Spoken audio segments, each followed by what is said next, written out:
All right. Hello there, sixth graders. This video, I'm just going to go through the overview of what you guys are doing this week. So you have access to this document that I'm looking at on my screen. This is the document that you should follow so that you make sure that you do everything that I'm asking you to do for science. So remember, my office hours are Monday through Thursday from 10:30 to 11:30. That's the time that I'm doing my best to make sure that I'm sitting in front of my computer.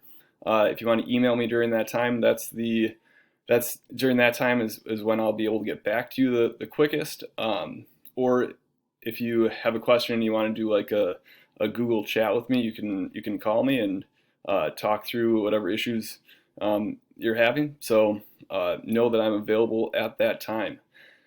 Now, last week we started talking about the moon. You guys were reading some articles about moon phases and why we see those different phases or shapes of the moon. I was glad to have several of you that did send me pictures trying out that moon phase demonstrations that hopefully gave you a pretty solid idea for why we see different moon phases. This week we're going to continue talking about the moon, but now it's going to be more so like interesting facts. So in session one, and I kind of scaled it down this week. I know last week I had a lot of assignments that were both on Skyward and on Google Classroom. I'm kind of scaling down the assignments this week. There's really only 2 assignments that you need to do. So for session one, I do want you to, and make sure that you're following all these things in order. That's how it's going to make the most sense for you. So for session one, there's a short video about what's called the pink supermoon. That was actually the full moon last week is called the pink supermoon, so you should watch that video. And then I have some reading here, the session one reading, that is also about the pink supermoon. So if you want to read it on your own, you can click on this link. If you want to watch a video of me reading it, you can click on the video of me reading it link.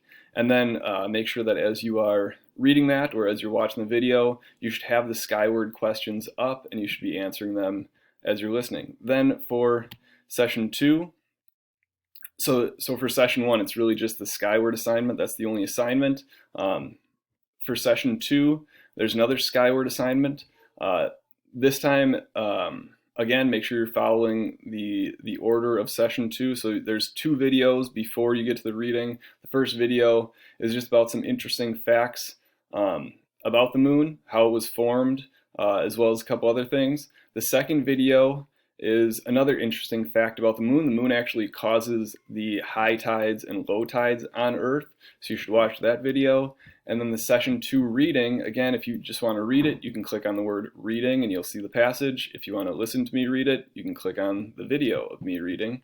And then make sure that you have the Skyward questions up and you are answering them as you are either reading or watching the video.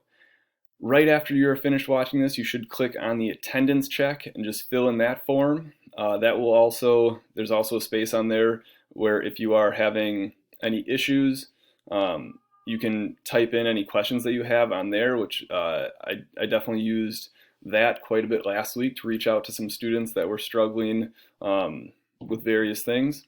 So make sure you do that attendance check right away. So both assignments this week are on Skyward. I did see last week that some people, they just did the Skyward assignments or they just did the Google assignments. So now I'm just going to stick with the Skyward assignments for this week. There's just 2 of them. Make sure that you do the attendance check. And I think that's it really. Make sure that you're reaching out if you need help with anything.